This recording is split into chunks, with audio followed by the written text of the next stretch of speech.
Episode 5, Chapter 4, Finding Power. Chapter 4, Finding Power.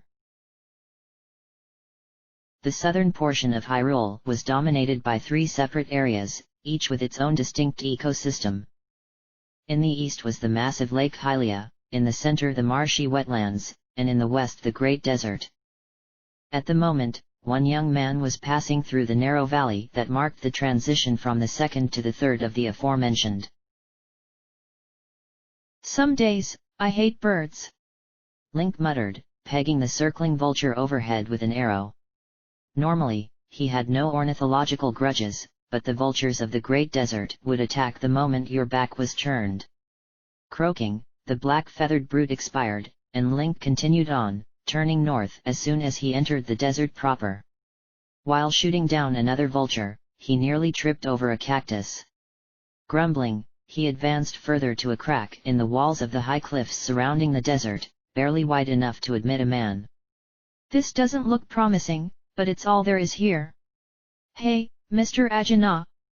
You here?" "I am indeed," another old man called from the depths of the cave. "Enter." "Charming place you've got out here," Link commented as he walked inside. "Nothing personal, but when the fauna and the flora are both trying to kill you, well, it kind of says something." "Humph. It suits me." Ajana shrugged with only the barest hint of a smile appearing between mustache and beard. The old man of the desert looked quite similar to Sahasrara, though his skin was darker, his beard shorter and his mustache longer. His orange robe had an emblem on the front as well, 2 ghostly wisps circling each other. "You knew my name? Then you must be Link, nephew of Albert." "I am indeed Ajana, descendant of the Sage of Spirit."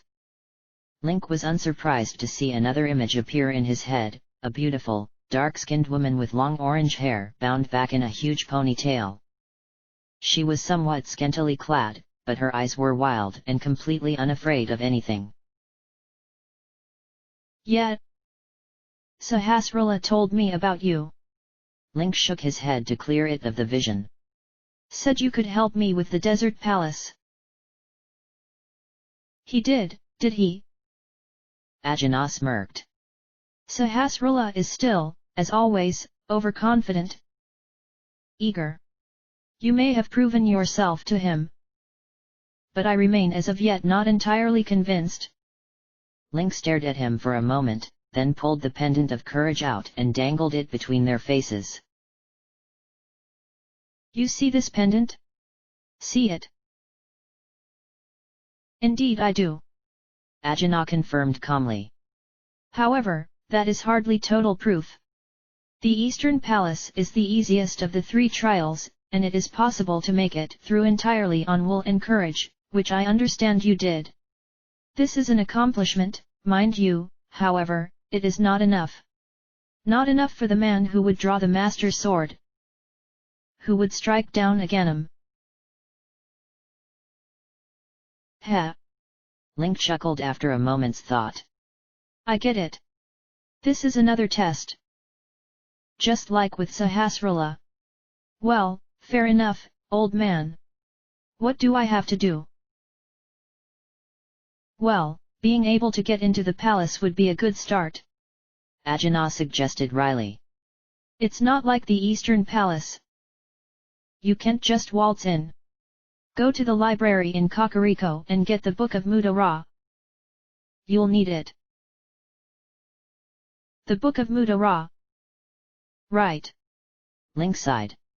"Man, I wish I had known this before I came here. Now I have to go all the way back to Kakariko and then come back here tomorrow. Be glad that's all you have to do in times like these." The old man snorted. "The great cataclysm is approaching, and you complain about a little more walking? Heh, some hero. If you start talking about kids these days, I'm going to get all the vultures I've pegged here and leaving them on your doorstep." Link grumbled as he turned to leave. Ajana cackled. "Get out of here, youngster. If you want to be the next hero, go get that book already. Grumbling all the way, Link made his way back north to Kakariko, where he immediately located the library. The building hadn't had a proper librarian since old Mr. Cedric had died 12 years before. The people of Kakariko took turns coming in to make sure the place was kept clean and orderly. At least there won't be any knights here. Probably. Link hoped as he cautiously entered the library. Now then, Book of Mudora. Here we go. Majora, Mario. Further. Mole Mania, what the heck, Mudora? Bingo! It was a somewhat thin green book that Link easily lifted with one hand. Let's see here. Hey! It appeared to be some kind of guide to translation, from common Hylian to some other, bizarre written language, all swirls and loops and zigzags. Bizarre? Hey, wait a second, this is the same stuff on the altar of the Master Sword. So, this book translates that. He closed it and slipped it into his pack. Well, I suppose this could certainly be good to have a noise behind him made him turn just in time to see a flash of red bolt through the door, leaving it swinging. Hey! Somebody was in here. Running to the guards. Time to try out my fancy new footwear. Kicking up a thin layer of dust, Link blasted out the door at a clip that the average horse would have been hard-pressed to match. Up ahead, he saw the eavesdropper, a young man with dirty blonde hair, wearing a fanciful red hat and cloak. Benny! Damn! He was always the fastest of us. Link measured the space between them and smiled. But not anymore, it seems. Yeah. Lunging forward, he tackled Benny and brought him down. Link! The young man gasped. Get off of me! That's right, I'm Link. Link growled. The same Link you grew up with. The same Link who you explored the Lost Woods side by side with. The same Link who was in the Great Cuckoo disaster with you. Remember? Benny looked downward. Well, yes. Good. Link stood up. Come on, Benny. You're smarter than this. Are you really buying into what ARandom's selling? Well. Benny looked down. I don't know. Sally and Jessica are. And I'm sorry about them doing so, but that doesn't mean you have to as well. Link told him firmly. You know me, Benny. You know I wouldn't do anything bad. And you know what ARandom really is. Yeah, I suppose. Benny slowly smiled. All right, I won't tell any of the nights I saw you. You sure have gotten faster. It's these boots. Link shrugged. Chief Sahasrara gave them to me. No kidding. Benny looked impressed. I'll bet they make it real easy to get the jump on your enemies. Just run up and ram them with your sword before they know it's coming. Link blinked. Hey! That might just work, you know. Cool idea. Thanks, Benny. No charge. The youth grinned. I'll bet with that speed it was real easy to kidnap Zelda. Joking, joking. He ran off, laughing, and Link shook his head. Might as well head for the hideout. I'll want to get an early start tomorrow. And back to the desert I go. Link sighed, walking through the valley. Something caught his eye, and he turned to see a man who could only be described as nondescript lying quietly on the ground. Height, weight, hair, eyes. All of them were as average as possible. Next to him was a signboard. Frowning, Link read it. Pay no attention to the average middle-aged man by this sign. Leave him alone. Oh. Okay. Link shook his head. Well, whatever. He turned around and yelled as a vulture which had been sneaking up dove at his face. He jumped aside, and the bird smashed into the ground behind him. Growling, Link turned and slashed angrily, killing the scavenger. And the man's sign, as well.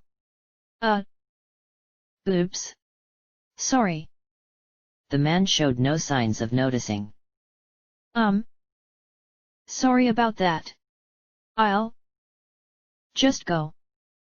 Link turned and walked on, into the desert. Strange guy. Hey, wait a second here. My pocket feels. Hey. Checking his pocket, Link swore, his wallet was gone. Turning around, he saw the man calmly tossing it in one palm. Couple 100 rupees here. This should do nicely. All right, very funny, mister. Link growled, drawing his sword. Now give it back. The man thought for a moment. No, I don't think I'll be doing that.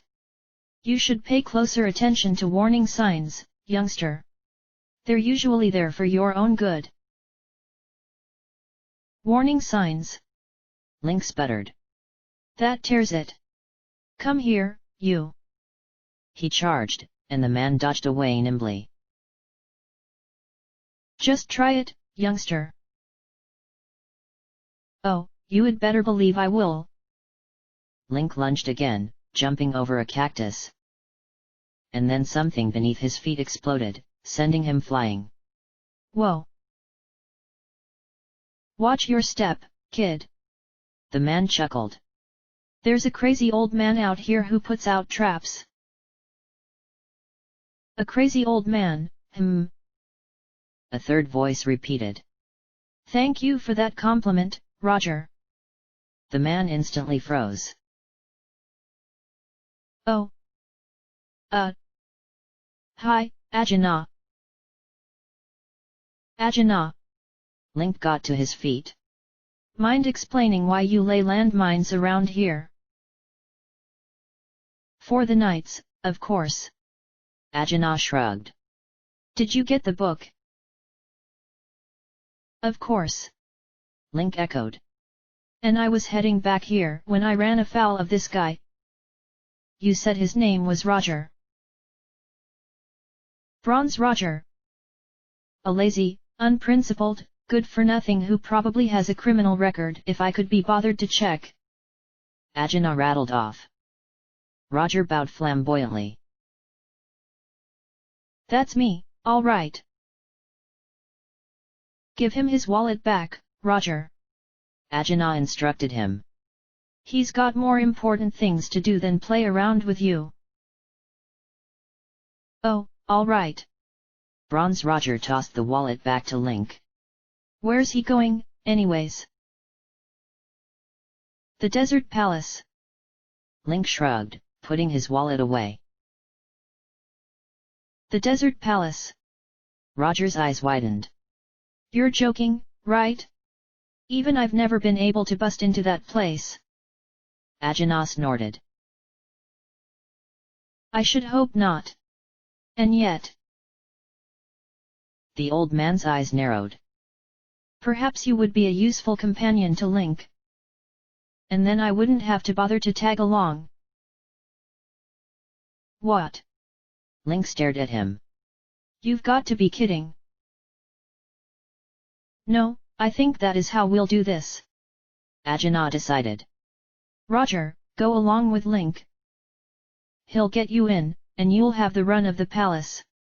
Just as long as you don't take two things. He whispered something, and Roger nodded. Keep an eye on him, and don't get in his way. Hey, don't I have any say in this? Link complained. No. Both men said simultaneously. Ajahn smirked. Now, take out the book. Slagan fragan. Muttering to himself, Link reached into his pack and pulled out the book. As he did, the rod from the ice cave fell out as well. Hey! Oh yeah, forgot I had that thing. Something wrong, old man? Ajahn was staring at the rod. The ice rod? You have that?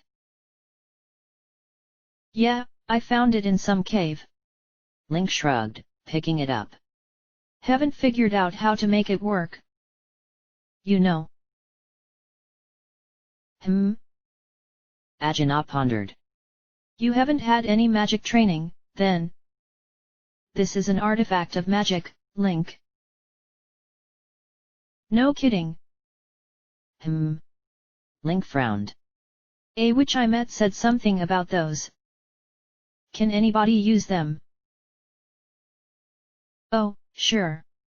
Bronze Roger nimbly nabbed the rod. Watch me. Hey, presto. He pointed the ice rod at a vulture perched on a cactus, glaring at them. A cloud of blue sparkles shot out, hit the bird, and instantly turned it into a frozen statue. Well, now. Link grabbed it. Let me try that. Poof. He froze another vulture. Cool. Just don't use that too carelessly. Ajahn advised. If you use it too much, you'll grow exhausted mentally, and have to rest before you can use any more magic. Ah. Link nodded. All right.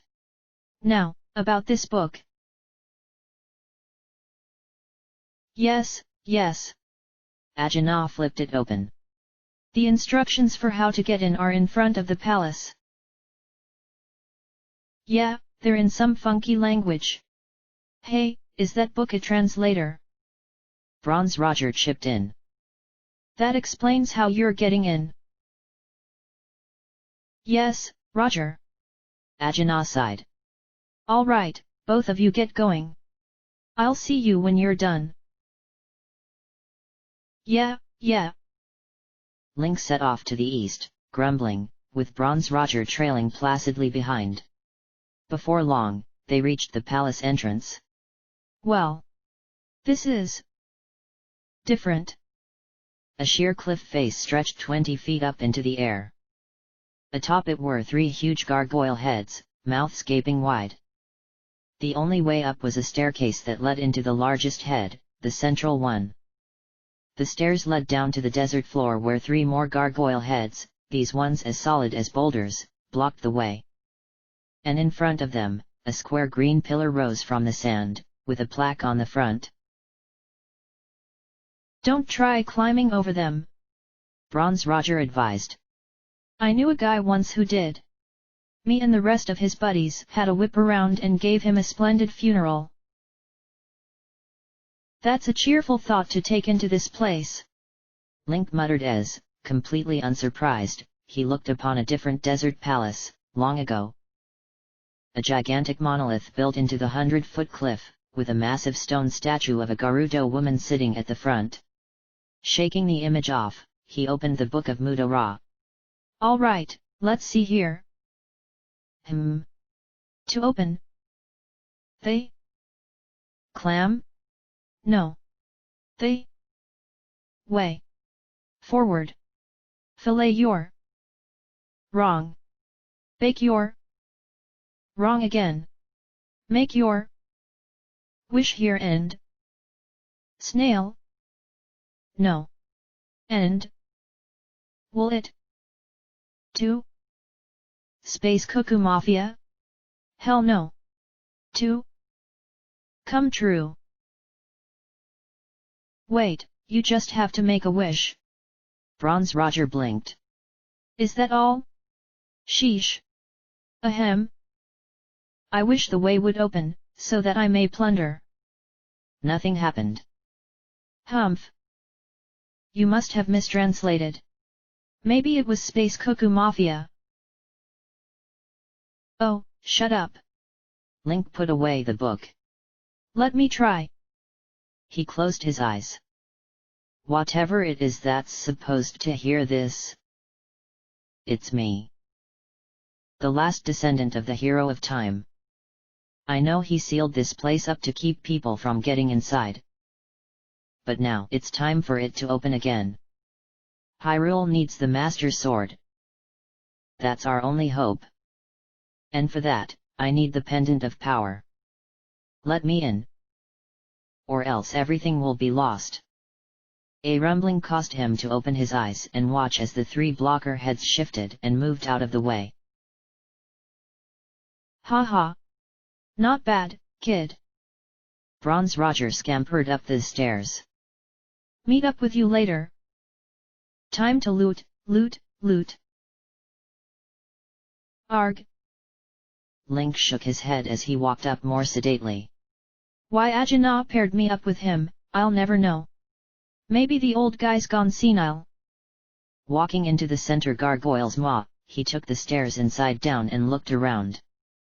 Immediately, he saw that the desert palace had a far different layout from the eastern palace. The largest room was right at the front, with many side passages snaking off throughout the palace. The floor was still gritty sand, from which tunneling lever sand insects rose, moved about and then sunk again. Already, Bronze Roger had vanished. Selecting a passage at random, Link moved toward it, then stopped. A new type of statue guardian was waiting by the passages. This one was solid metal throughout.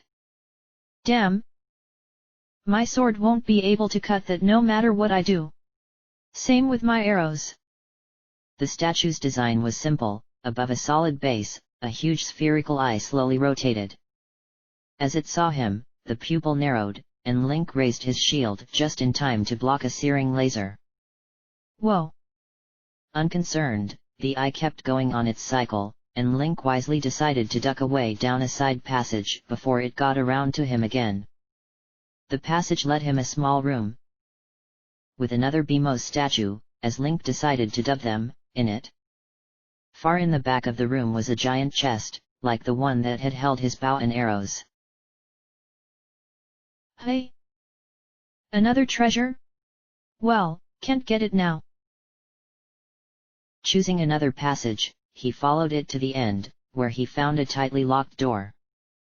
Hey! Going to be trickier this time, I see. He frowned. From the other side of the door, he heard a sound repeating itself every second. A sound like cannon fire. That doesn't sound good. Well, no point worrying about it until I actually have to deal with it. A third passage, this one on the far right, led him to stairs that took him up to the rightmost gargoyle head, where he quickly discovered there was nothing for him but a 20-foot drop. All right. So the one on the far left will probably take me to the other exit. I forget if that one's right on the edge of the cliff too or not, but either way, I don't want to go up there just yet. That just leaves one. Walking down it, he found a small room with a high pillar in the center. Bronze Roger was staring up at the top. Hey, kid! The thief greeted him without even looking. Find much? Not really. Just questions. Link shrugged, joining him. Probably because I've got a lot of it already. A couple 100 rupees. Not too bad. Bronze Roger pointed up. There's something up there. I'm just figuring out the correct way to get it down. Link thought for a moment, then used his Pegasus boots and shoulder charged the pillar, using his shield to protect himself from the impact. The pillar shook, and a small metal key dropped down. That works. Hey, think that goes to that locked door? Probably. Link nodded. Let's go check it out, shall we? Bronze Roger shrugged and tagged along. Opening the door, Link went on through and confirmed his worst suspicions. It was a long hall, and on either side of it, a cannon was attached to the wall, moving back and forth and firing shots at holes on the other wall. At the far end, another key dangled on the wall. Bronze Roger stared. Now that's what I call security. She's and all for a key? How are you going to manage that, kid? At least I assume you're planning to try. You got it. Link nodded. As for how? Look closely. The shots aren't random. They can't be, or they'd hit each other. There's a set pattern. One I can slip through. Still. Bronze Roger shook his head. Going in there takes a lot of guts, kid. Oh, I've got that down already.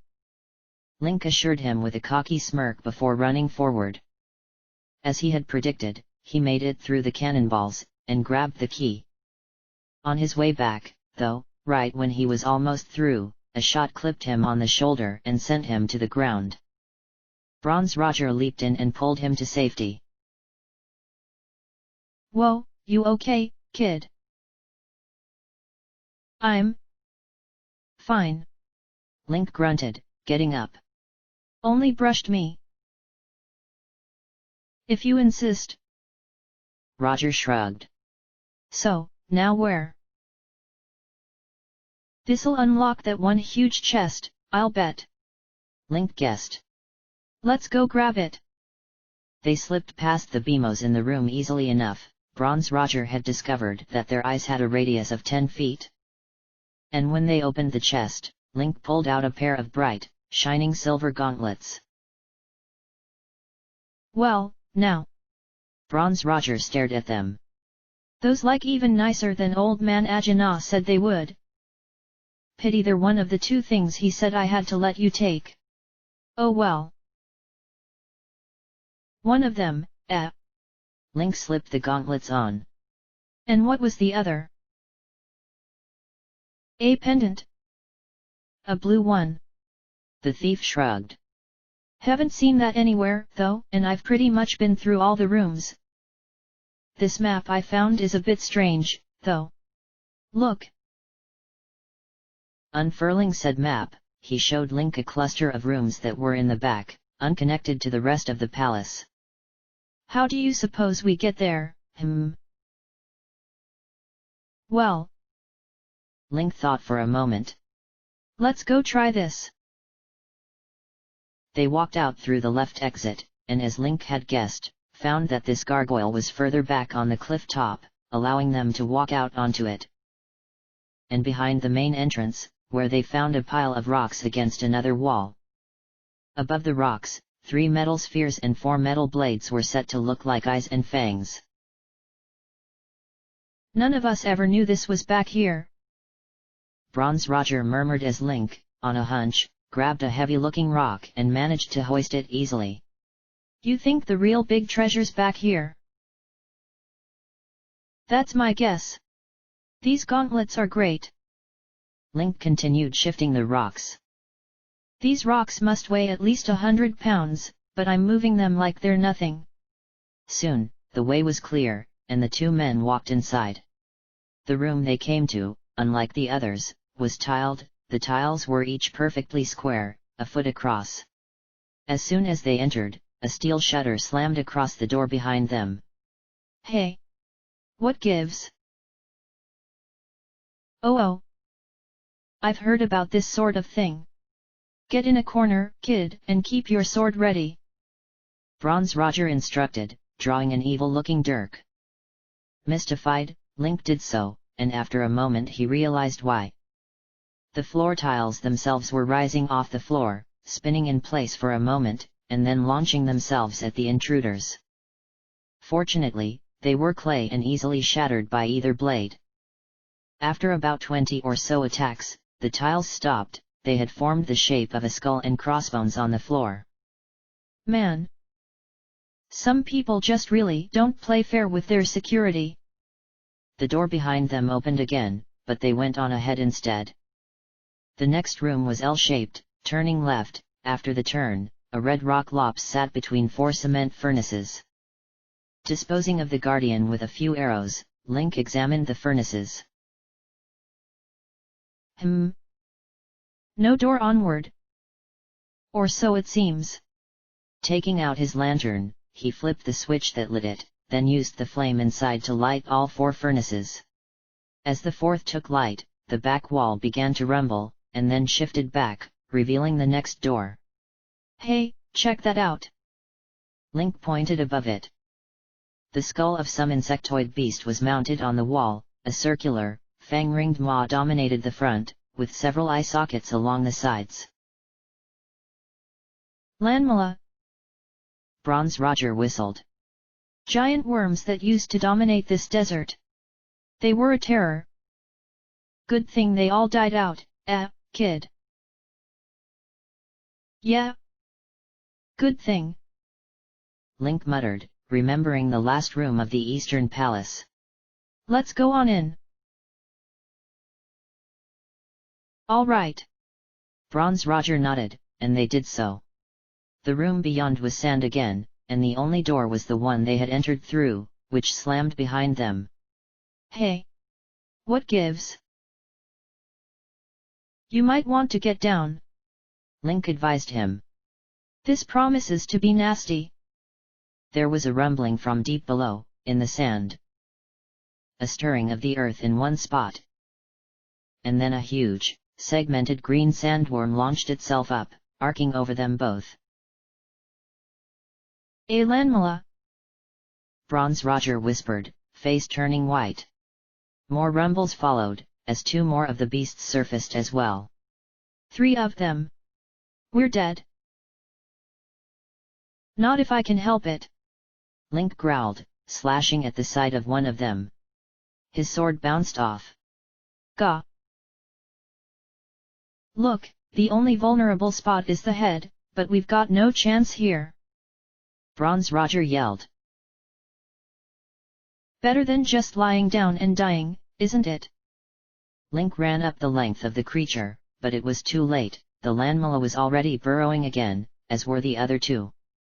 Link waited for another mound of sand, and when the Landmala burst forth again, he sliced at its head and was rewarded with a pained squeal. He pressed his advantage, only to be hit in the back with something small at high velocity. He stumbled and turned to see the maw of another Landmala roaring towards him. He sliced at it with his sword as he dove away, but it kept going forward mindlessly before burrowing, and he had to scramble to avoid the third as it came for him as well. They're group hunters, Bronze Roger muttered. Attack one, and the others will take your back. Is that so? Link thought for a moment. Did you see what hit me?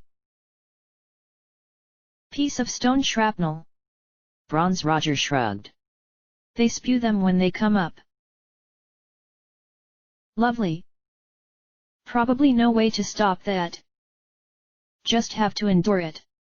Link ran over to the mound of dirt, and when the Landmala emerged, he hit it once, then held his blade at the ready.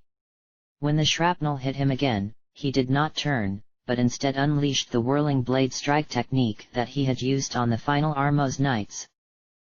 Hitting the Landmala in front of him, turning and slamming the one behind him, and then hitting the one in front again. As soon as it was completed, he dived away from the surfacing third sandworm and watched all 3 disappear. Now if they learn, I'm screwed, but they don't look all that bright. He waited, and when the Landmalas surfaced once more, he repeated the same defense. And they fell for it the exact same way. As the final strike hit the first Landmala, it groaned and collapsed limply on the sand-oozing ichor. Link was so elated about the defeat that he forgot about the third Landmala. Hissing, the sandworm lunged, and Link barely managed to avoid a fatal bite, spinning so that all the beast did was slam him. Which still hurt like heck. Slowly getting to his feet, Link wavered. Hurts. Taking out the bottle of red medicine, he drank it. Quite a kick, this stuff. Made the right move getting another bottle on my way back from Sahasrala's. There we go, I'm healed up. But I dunno if I can take the other 2 down.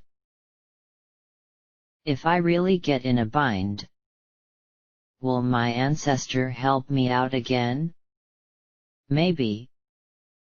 But I don't want him to. This time, I want to do it myself. He glanced at Bronze Roger. Hey! What do you know about these things?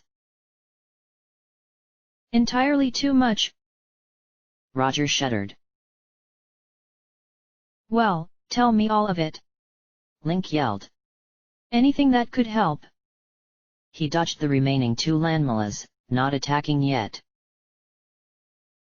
The landmillas are omnivorous, and will commonly attack and devour cacti as well as other animals. The thief rattled off as if from a textbook. Even the sharp needles will not deter their appetite. They can feel footsteps of prey above them from as deep down as 2 miles. They are entirely diurnal, the cold nights of the desert above are deadly to them. Link smiled at this.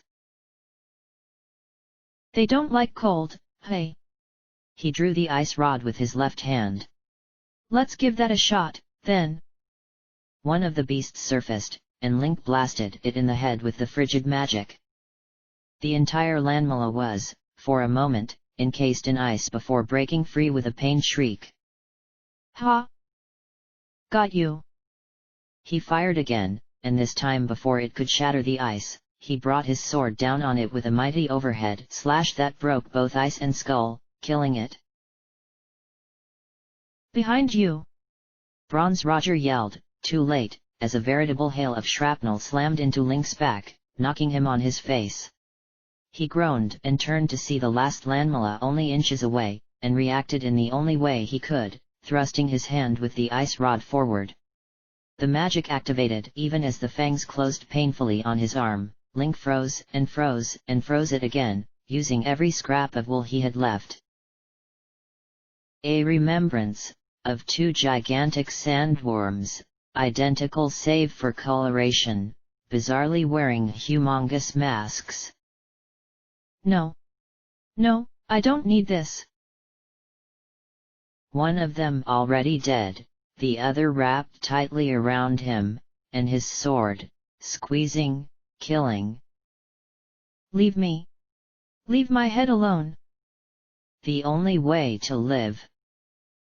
To slash, and slash, and slash some more, and then, with the last of his strength, Link brought his sword up and hacked at the head, praying that it would not unfreeze. It did not. Not even when he removed the head entirely and pulled his bleeding arm away. You! Bronze Roger's eyes were as wide as dinner plates. Kid! Who the hell are you? I'm Link. Last descendant of the hero of time. Link looked upward. And I will draw the Master Sword. And use it to slay a Ganem. He reached out his hand, and caught the pendant of power as it dropped, a sapphire gemstone, looking almost entirely the same as the pendant of courage save for the color. I've passed this test as well, then. One more to go. Come on. Let's get back to Ajana. Ah, good.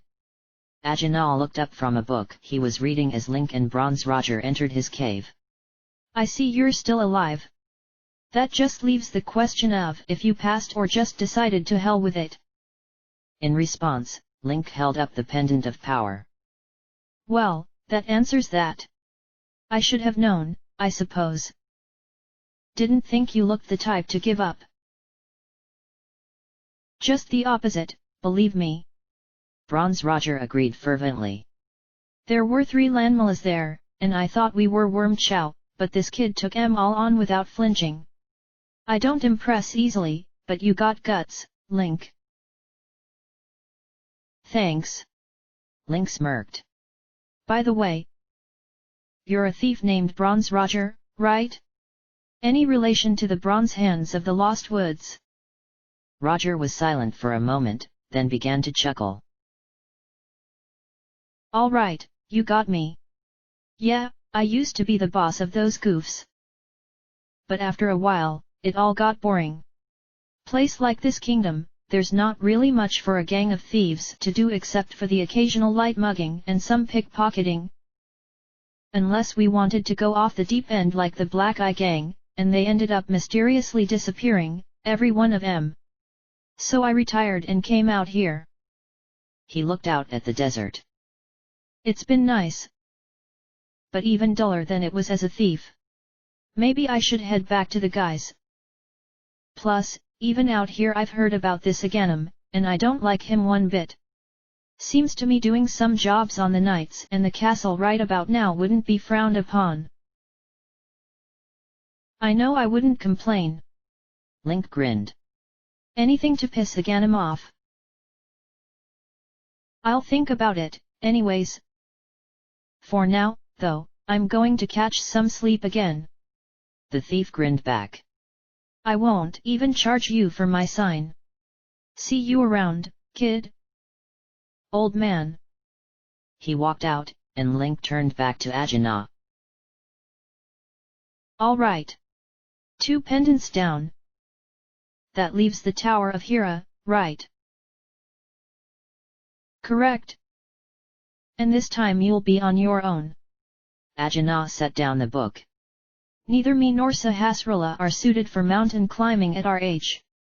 You'll have to scale Death Mountain by yourself. The Tower of Hera, and the Pendant of Wisdom, await you at the top. I'll manage. Link shrugged. Like old Roger said, I beat 3 landmalas. Though I'll admit it was very close. I know.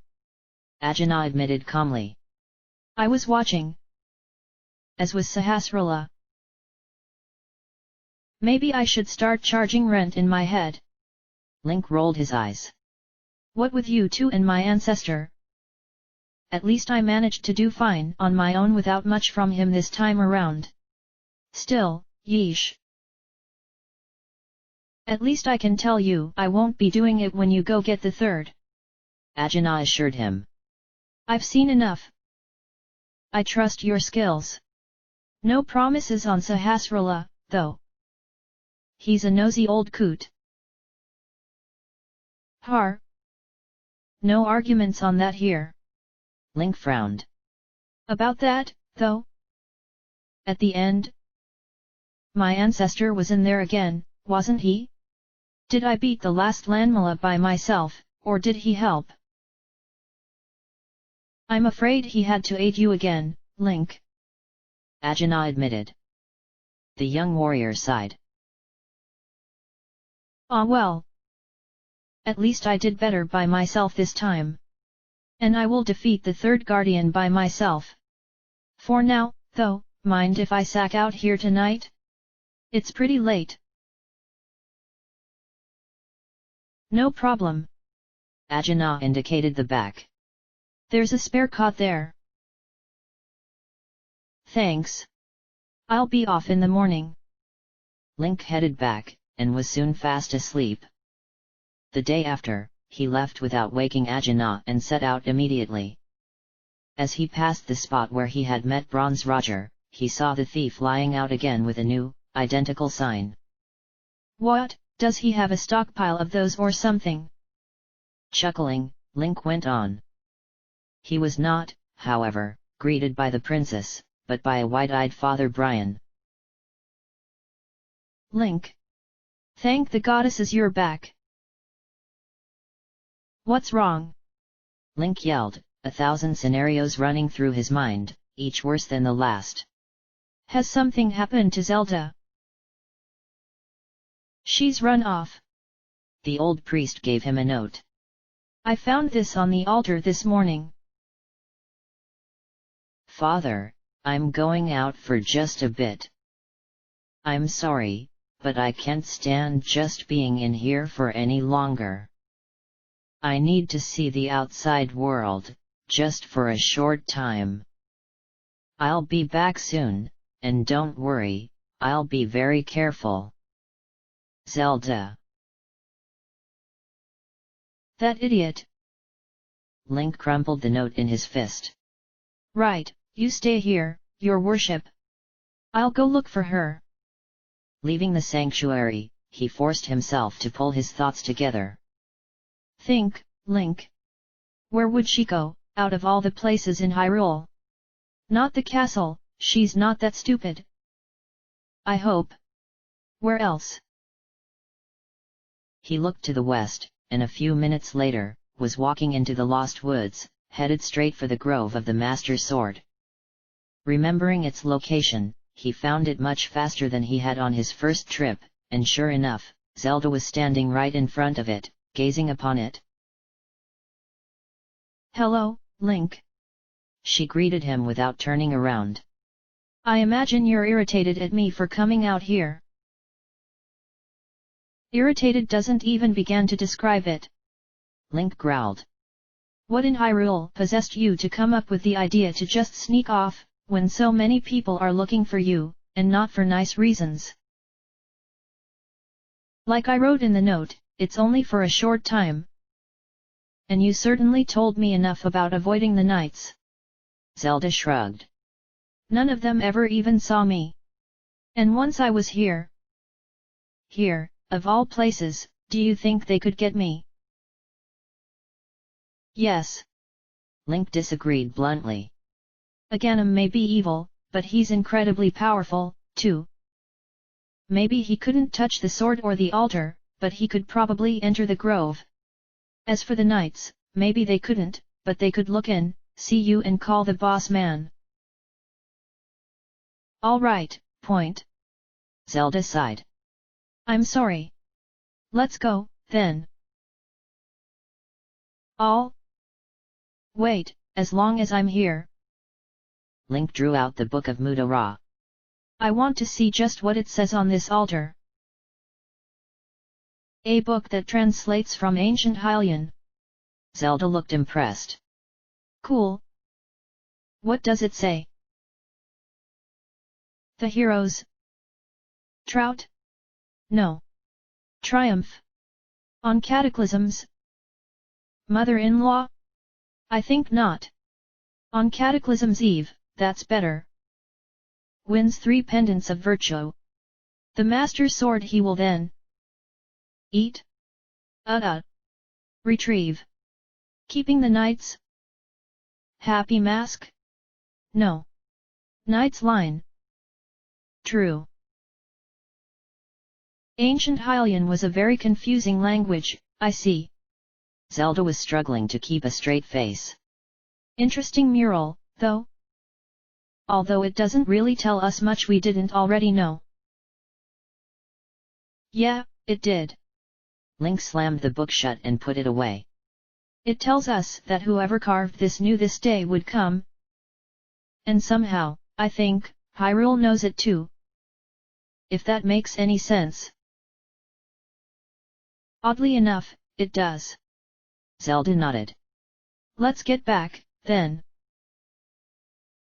Yeah. Link frowned again as they walked out of the grove. This really was a bad move, Princess. It was far too risky and foolhardy. Yeah, well, it's all right for you. Zelda muttered. You get to charge around everywhere in Hyrule, finding pendants, while I'm stuck in the sanctuary. I'm not the one Ganon needs to ruin Hyrule. Link retorted. He only wants me dead because I'm a pain in his ass, but if he gets you, it's goodbye to everyone and everything. You've got a duty not to let that happen, Princess Zelda. Not just to yourself, but to your people, and your kingdom. All right, all right. She threw her hands up in surrender. Enough, already. I won't do this anymore. Just hurry up and get the 3rd pendant so you can draw that sword back there and send Ganon packing. You did get the pendant of power, right? Yeah. Link took it out and tossed it to her. Just one to go. All right, kids. A familiar voice said from behind them. Hands up, turn around, and let's see what's in those wallets, Hey, buddy. It's me. Link turned around, smirking. Guy with a sword, remember? Not again. The bronze hand thief groaned. All right, sorry, pal. his eyes widened as Zelda turned around too, smirking even wider. Ah! I'm sorry, miss. I didn't recognize you, miss. I'll leave you two alone now, miss. He practically tripped over himself running away. Link stared. You know that guy? What did you do? I showed him what would happen if he actually attacked me. Zelda shrugged. He jumped me while I was heading to the grove. Regretted it. Here. She gave Link the pendant back. Yeesh. Well, whatever. Link put it away. So? Had any more visions? A few. Zelda admitted. When I was leaving the temple the sanctuary, I had this bizarre urge to dress up in some kind of ninja suit and lug around a harp and some daggers. Weird. Link shook his head. Anything else? The nightmare about being trapped in crystal. Zelda shuddered, then paused. And once. Also while sleeping. She flushed. I was kissing you. Well, your ancestor really, but... Well, now... Link murmured. Did he really look that much like me? Very much. Zelda nodded, stopping and turning to look at him. A little taller. Hair a little lighter. But aside from that... Now that's the kind of dream I could be happy with being on the other end of. Link smiled slightly, stopping and turning as well. You know. We don't really need to get back to the sanctuary that quickly. We could take a few minutes here. Zelda agreed hesitantly. And talk. Or something. Or something. Link repeated quietly. They moved closer, eyes on each other's faces, arms outstretched. And then a cuckoo exploded out of a nearby bush, startling them both. They jumped back, eyes wide.